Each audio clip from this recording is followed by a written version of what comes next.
Good morning dear students. आप लोगों ने लास्ट टाइम एक चैप्टर पढ़ा था, उसका फर्स्ट पार्ट आपने पढ़ा था, आधा हिस्सा आपने पढ़ लिया था, जिसका नाम था गांव बड़ा या शहर। और अभी तक आपने उस पाठ में देखा था कि गांव और शहर के बीच में अपने आप को शहर कहता है कि मैं श्रेष्ठ हूँ, गांव कहता है कि मैं श्रेष्ठ हूँ, और अपनी अपनी श्रेष्ठता को सिद्ध करने के लिए दोनों के बीच में एक जोरदार बहस चल रही है।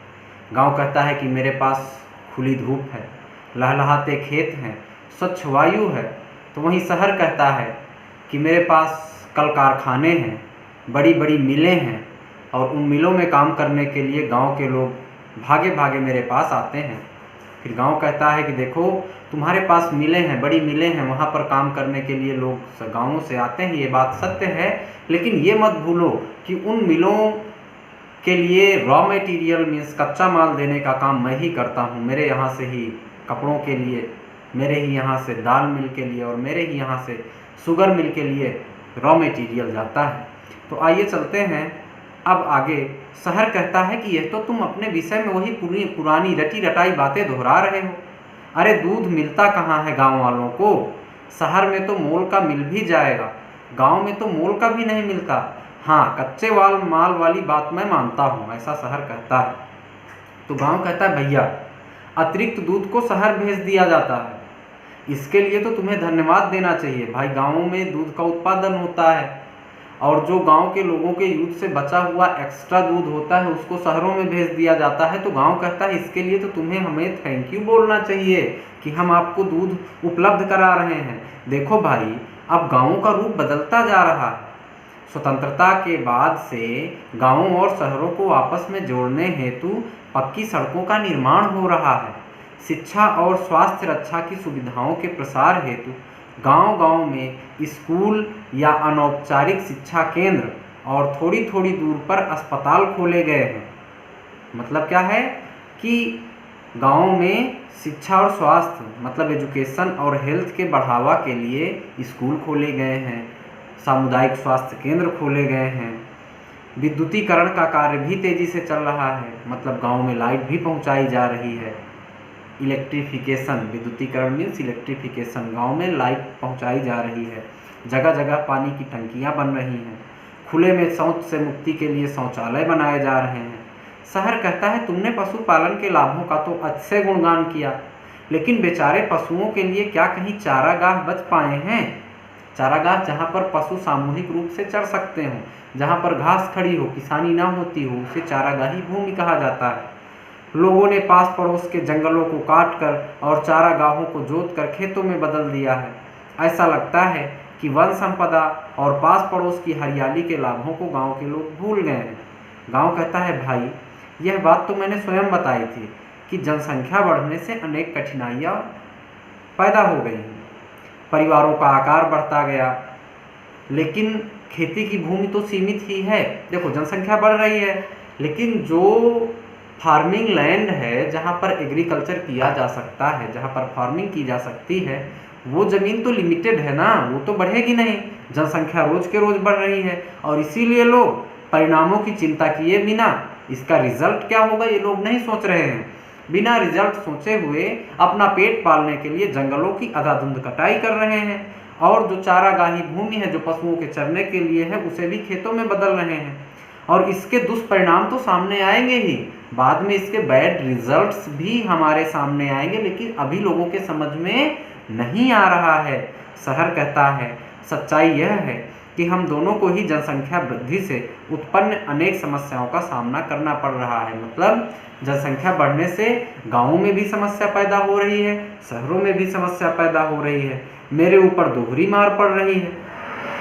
एक ओर तो मेरे क्षेत्र में जनसंख्या बढ़ती जा रही है, दूसरी ओर तुम्हारे यहाँ के बहुत से लोग नौकरी या काम करने के उद्देश्य से मेरे क्षेत्र में आकर डेरा जमा दिए हैं। मतलब शहरों में भी जनसंख्या बढ़ रही है और गांव के लोग भी शहरों की ओर भाग रहे हैं, तो शहर पर दोहरी मार पड़ रही है। इस तरह निरंतर जनसंख्या बढ़ने से सबको शिक्षा, स्वास्थ्य रक्षा, रोजगार, आवास मतलब एजुकेशन, हेल्थ, एम्प्लॉयमेंट, रेजिडेंस आदि की सुविधा सुलभ कराना मुश्किल होता जा रहा है। हाँ, एक बात जरूर है कि जनसंख्या बढ़ने से परिणाम के विषय में लोग सचेत होने लगे हैं। हरियाली लाने के बारे में लोगों में चेतना आई है। गांव और शहर दोनों क्षेत्रों में सामाजिक वानिकी और वृक्षारोपण का कार्यक्रम चलाकर हरियाली बढ़ाने का प्रयास किया जा रहा है। यह एक उत्तम लक्षण है। मतलब शहर कहता है कि अब लोगों में जागरूकता आने लगी है, लोग सचेत होने लगे हैं, लोग अब पर्यावरण के प्रति सचेत हो गए हैं और सचेत होने के कारण अब क्या कर रहे हैं लोग, अब लोग वृक्षारोपण कर रहे हैं, हरियाली लाने का प्रयास कर रहे हैं और यह एक कहीं ना कहीं एक फायदे की बात है। तो गांव कहता है यह बात तो ठीक है, लेकिन मुझे तुम्हारे बढ़ते आकार से खतरा है। बढ़ी हुई आबादी को आवास की सुविधाएं सुलभ कराने के लिए नई नई आवासीय बस्तियों का विकास किया जा रहा है। इसके लिए पास पड़ोस के गांवों की खेती की भूमि का अधिग्रहण किया जा रहा है। मतलब शहरों में आबादी बढ़ रही है और आबादी बढ़ने की वजह से उन लोगों को रहने के लिए गांवों की ओर, मतलब जो गांवों के निकट जो शहर हैं, शहर के निकट जो गांव हैं, वहां पर आवासीय बस्तियां बनाई जा रही हैं, बड़ी बड़ी कॉलोनीज बनाई जा रही हैं और गांव के पास की जो खेती लायक भूमि है उसका अधिग्रहण सरकार कर रही है। मतलब सरकार द्वारा या प्राइवेट संस्था द्वारा अपने कब्जे में ले लेना, उसके बदले में किसानों को पैसा दे देना। इसलिए कृषि की भूमि में कमी होती जा रही है। यदि खेती की भूमि कम होती गई तो अनाज और सब्जी के उत्पादन पर बुरा असर पड़ेगा। तो शहर कहता है परिवार चाहे शहर में रहे या गांव में, लोगों को समझदारी से काम करना होगा। अगर परिवार का आकार छोटा होगा तो सभी सदस्यों को भोजन, आवास, शिक्षा, स्वास्थ्य, मनोरंजन आदि की उचित सुविधाएं प्राप्त कराना सरल होगा। मतलब क्या है, अगर परिवार का आकार छोटा है तो बच्चों के लिए एजुकेशन, एम्प्लॉयमेंट और इंटरटेनमेंट, रेजिडेंस, फूडिंग, लॉजिंग सारी व्यवस्था उपलब्ध कराना आसान होगा। मेरे बढ़ते आकार के विषय में तुम्हारी बात अवश्य सही है। बढ़ती आबादी के अलावा कुछ और कारण भी मेरा आकार बढ़ाने में सहायक है।